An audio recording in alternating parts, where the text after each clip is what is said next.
These are the moments before a deadly shooting on the 105 freeway in Willowbrook Sunday afternoon.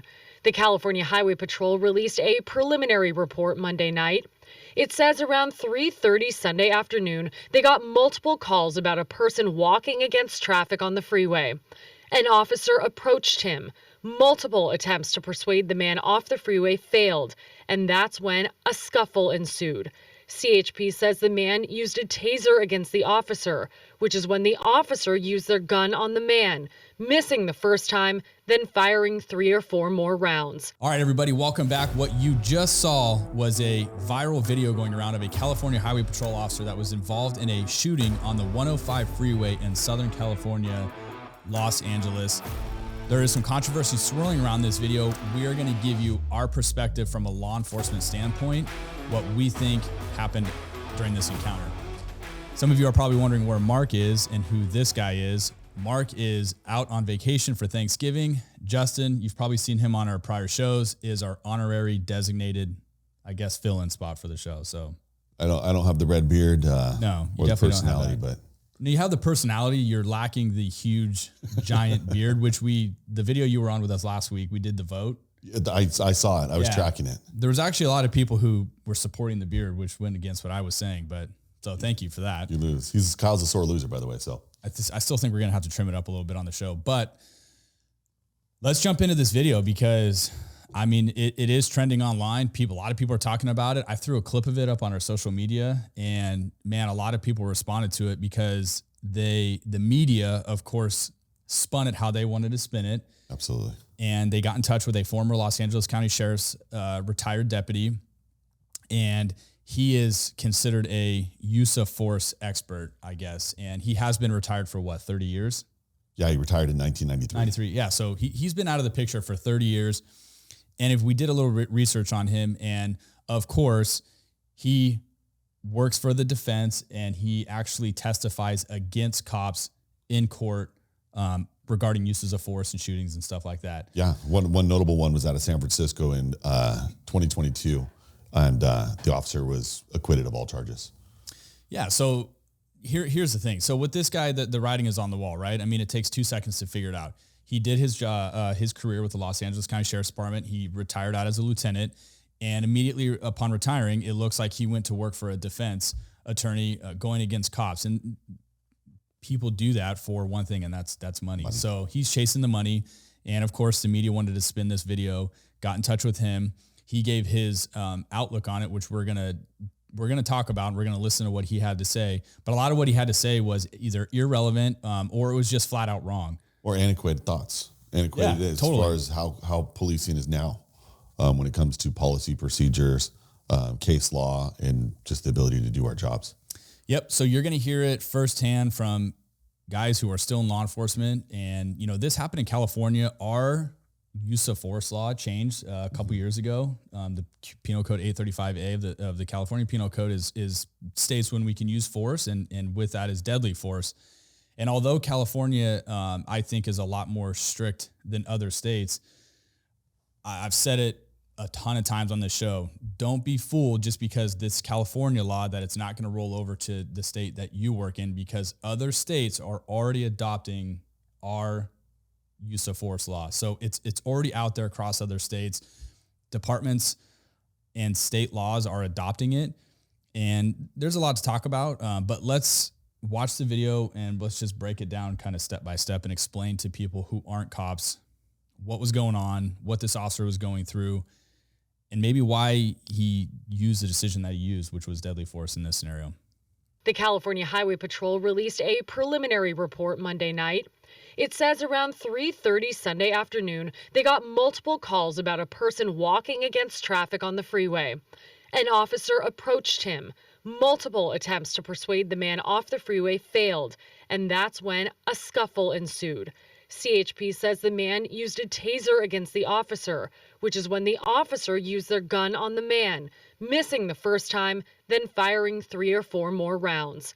The Department of Justice is now investigating the use of force. It looks bad.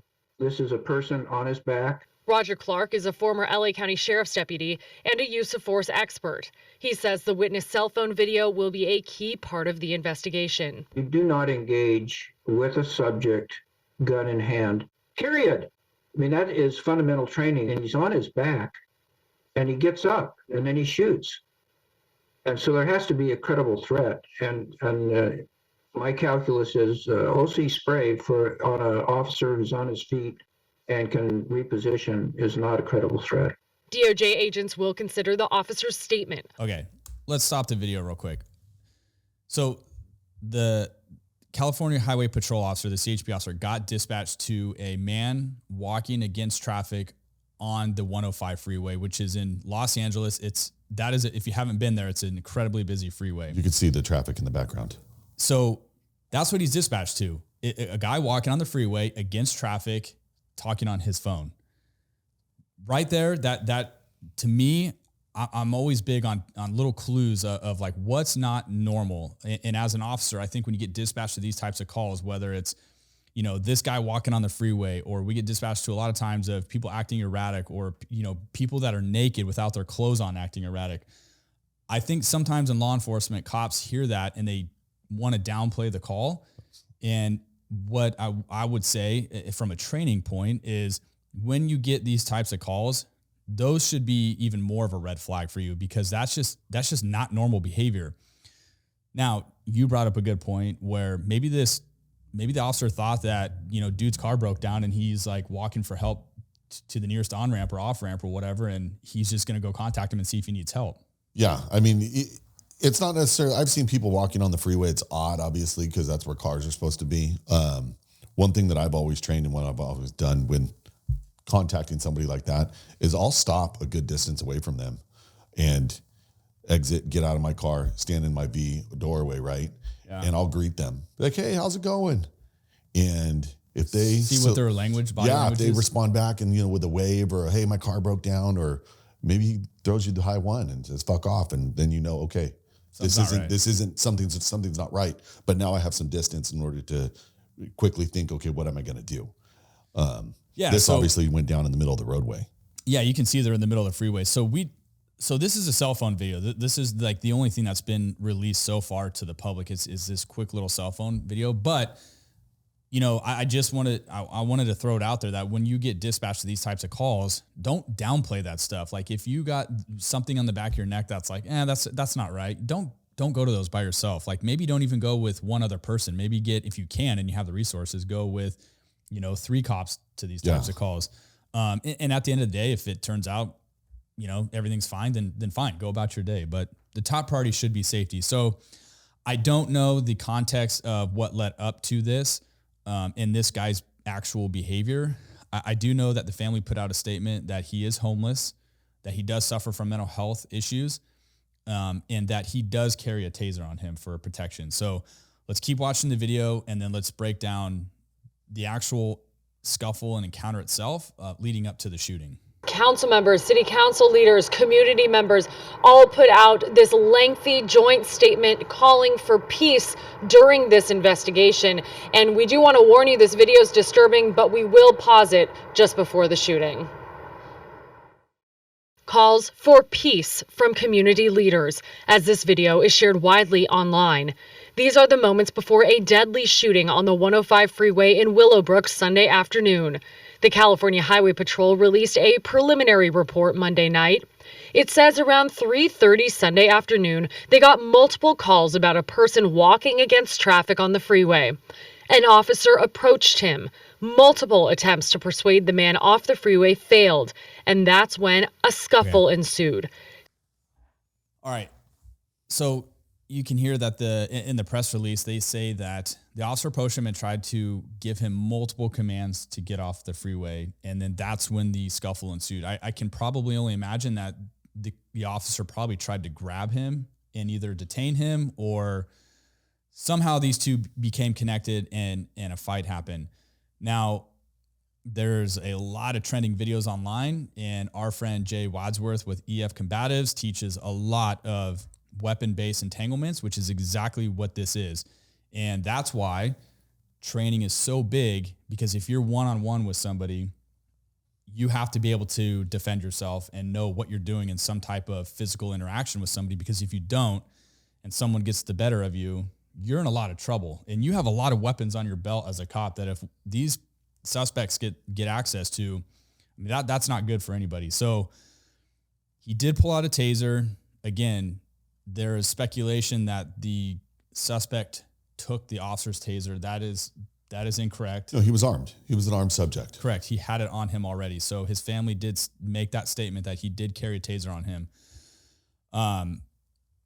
So you guys saw here in the video that the officer was able to disengage with the suspect after he pulls the taser out and ultimately fires that first round, which ricochets off the asphalt. And then he follows up with more shots, which strike the suspect. So there's a couple things within this brief little paragraph put out by CHP. The officer, it's dispatched at 3:16. They arrive about 10 minutes later to find the subject in the lanes of traffic. He's not on the shoulder. Right. So he's not walking, when now dissecting this a little further, his car's not broke down and he's walking along the shoulder to the next gas station. He's in the lanes of traffic. That's where cars are supposed to be. So not only are you causing a danger to himself, but it's causing a hazard on the roadway, which can cause a massive collision and affect people that are just driving down the road, right? And they made several attempts they use the word persuade. So convince this person, talk to this person, de-escalate whatever emotional crisis he's going through at that time to try to bring him down and basically persuade him, right? Hey, let's get off this roadway. Yeah. Things are dangerous out here. I'm not sure what's going on. Let's go talk over there. And obviously it didn't go well. Well, first of all, it's incredibly dangerous to do any type of enforcement action on the freeway. And look, I can never be a highway patrol or trooper because doing a traffic stop on the side of the freeway is like petrifying to me. That's borderline get out of jail free card. Yeah. I was like, I've been behind good cars before on patrol, and I'm like, got to get them before the freeway. I train my officers make the stop before the freeway because the difference between, it sounds dumb, 45 miles an hour on like a main surface street and what's posted at 65, but who really goes 65 on the freeway, even in the slow lane, like let's call it 75, 80. It is lightning fast. It's a pucker factor for sure. Like I've done my fair share of stops on the freeway, and like me personally, I almost can't even pay attention to what's going on because I'm like, like so scared that a car is going to hit me. So whatever, if you're a highway patrol guy out there, kudos or gal, kudos to you, because that's no easy task. Now you're talking about fighting with somebody in the middle of the freeway. I mean, that just makes it even more incredibly dangerous. So that is the absolute worst place I would want to be in a physical confrontation with somebody, is not only on the side of the freeway, but in the middle of the freeway. So the good part that CHP does is if they can plan it out, they do their traffic break and they swerve from number one lane all the way from lane to lane, building that break behind them where cars are just stopping. I think they do it in all states. I know they do it here in California. So basically, and then when he stops, I'm assuming that this person's still in the roadway. Obviously, we are making some assumptions here. And there is literally, down in LA, probably hundreds, if not thousands of cars now stopping behind him.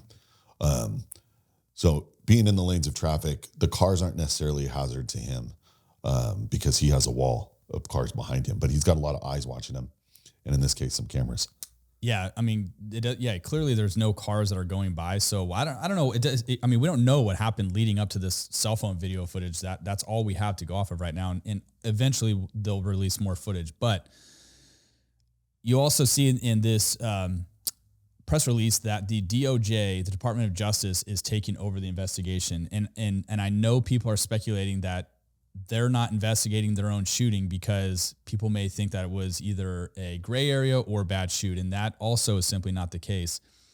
Was it 2 years ago? Yeah, it was about 2. We passed a law in California that if you're involved in an officer-involved shooting and the suspect or subject is not armed with a firearm or a knife, there's a certain weapon classification they have to be armed with if it falls outside of that. So if it's I believe it's a replica firearm. Replica, pellet, BB. The only one that would not qualify for it is airsoft. And they make some pretty realistic airsoft guns. Yeah, totally. Weight, barrel length. They make replica Glocks and airsoft that we use at training that are you would not be able to tell the fit, difference. You can't tell the difference. Yeah, so anything outside of that, the DOJ automatically by law now in California has to do the investigation. Now, the agency that's involved in the investigation or the shooting can conduct their own investigation side by side with the DOJ. But I don't want people out there to think that, oh, the DOJ came in and took over this investigation because it's automatically a bad shoot. That is 100% false. And nobody mentions that in the media. That is simply because that is a new law that passed a couple years ago in California. And they're going to be fairly independent of each other. They absolutely are. The DOJ is going to run their investigation. In this case, CHP will run their investigation. One thing to point out with this is CHP does not wear body cameras. That's right. They have cameras in dash, but depending on where that camera is pointing the front end of that vehicle, some of this may be captured, but none of this may be captured. Yeah. With that, that's a good point, because the Highway Patrol is such a massive department. I wouldn't even know how much money it would cost to outfit every officer with a body cam and the storage and the server. I mean, that's a huge undertaking. And so you're right. They don't wear body cams. At least their patrol guys don't. But yeah, I think some of them have dash cameras. So there may be more video that comes out of it. There may not, but so we just watched the shooting itself. Let's jump into what this former Los Angeles County Sheriff's deputy says. And I want to talk about the things that he says, and I want to get the actual truth and facts out there based on our own opinion as current law enforcement, because a lot of what he says is just flat out not true. So let's watch what he says and let's talk about it. It looks bad. This is a person on his back. Roger Clark is a former LA County Sheriff's deputy and a use of force expert. He says the witness cell phone video will be a key part of the investigation. You do not engage with a subject, gun in hand, period. I mean, that is fundamental training. And he's on his back and he gets up and then he shoots. Let's stop right there. I have to stop it. Okay, first of all, he says it doesn't look good. Well, let's be honest. No use of force fight, especially a shooting, none of it looks good. It's violent. I mean, it's ugly. It of course it doesn't look good. It's never going to look good. It doesn't matter how clean it is. Especially in a case where you've reached a level where now you're using deadly force. I mean, it's nasty. It's ugly. There's fear involved. There's anger involved. There's, all these emotions that are racing through, in all reality, probably both sides. But the fact is that they've reached a level. There was non-compliance in this. Yeah. So he's saying that obviously that's going to add a little bit more dramatics to this whole thing. But then he goes on to say, you never encounter or engage with somebody with your firearm in your hand. Okay. Well, that right there, his first sentence is he's wrong. Well, he's not wrong in the sense of you shouldn't go after somebody with your firearm in your hand. Okay. But the officer didn't do that in this case. The gun was holstered in his holster when he's in this fight.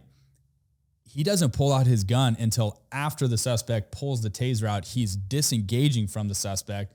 Then he draws his firearm and starts firing his rounds. He drops back with his right foot, which is his holster side in this case, blading that stance, right?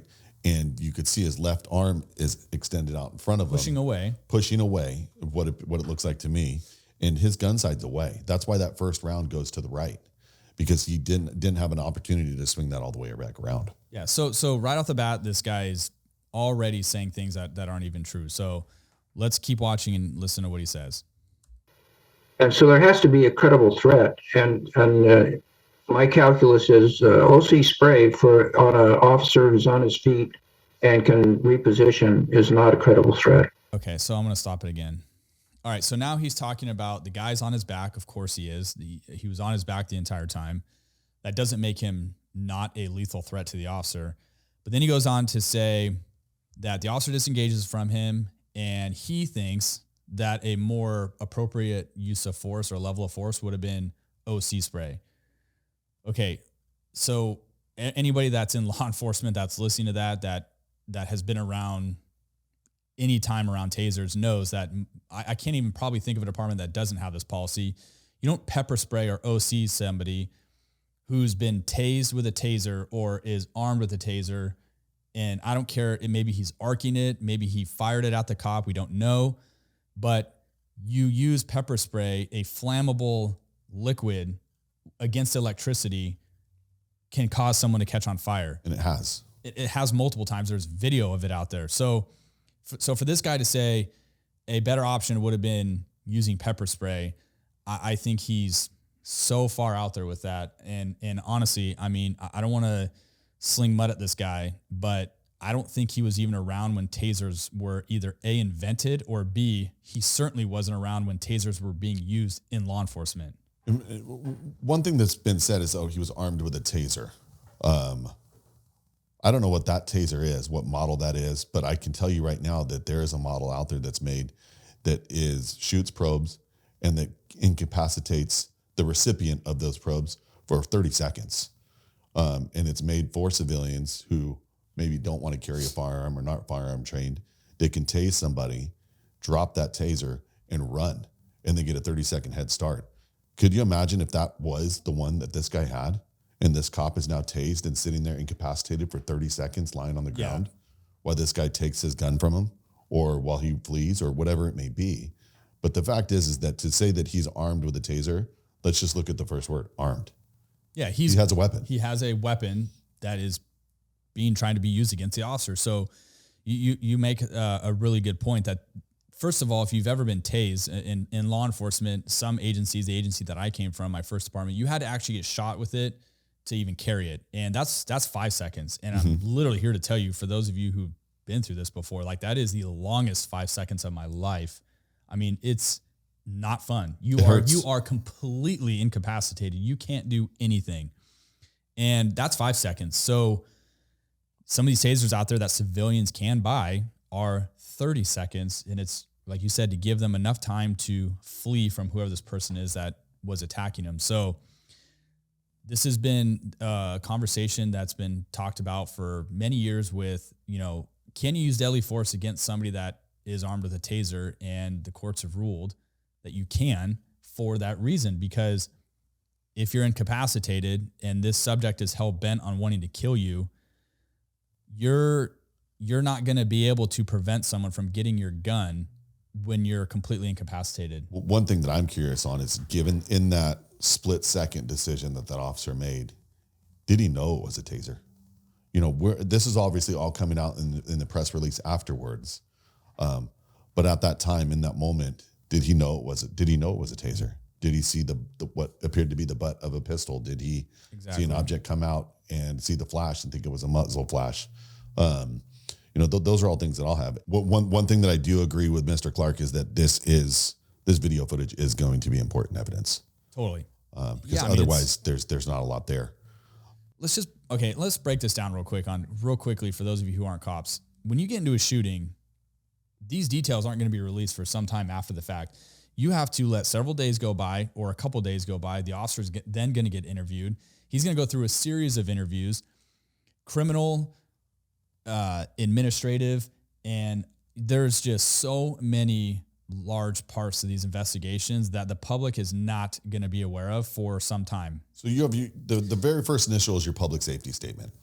And that's how it is in California.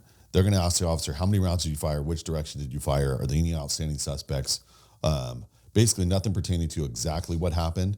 Let's paint with a broad brush on this one and find out what happened and if there's anybody else that we need to look for. If you fired off that way, do we need to go look over there for any other victims or witnesses or suspects? And then that's when, days later, is when everything else is going to start to be dug into and unfolded. Yeah, so we won't know that until the officer gives his statement and that becomes public record. So we don't know what he saw or what he thought. Right now, it's just all speculation. Yeah. They're just using the fact that we know now that it was a taser, that we just assume that the officer knew that was a taser, and we just simply can't assume that. We're not in his head. Obviously, you're going to have the other side who's going to say, hey, this guy suffers from mental health. Maybe he's uses drugs, some type of narcotic. Maybe he consumes alcohol. I mean, all of those things play a factor into his decision-making. But the fact of the matter is, he got into a physical confrontation with a cop. He's walking on the freeway. Yeah. He pulls out his taser that he carries and attempts to use it against the officer. And this is the outcome of doing that. The mental health aspect is, I get it. A lot of families, I think there's not a person in this world that doesn't have a loved one that suffers from mental health, depression, some form of anxiety or some type of addiction that causes them to reach a point where they can become altered. And it's very unfortunate that this person was going through that crisis, and that it was addressed this way. But it's horrible. I mean, it's part of the job that we face on a daily basis. Yeah, and look, no cop wants to have to deal with that. You think that CHP officer wanted to have to do that to that guy? Of course not. Nobody signs up for this job wanting to get into a lethal confrontation with somebody. We train ourselves so that if that day comes, you can handle yourself so that you don't end up on the receiving end of being killed. But no cops sign up to want to have to use lethal force. And look, there are a lot of cops out there who don't do this job justice, and they paint a bad picture for all of us.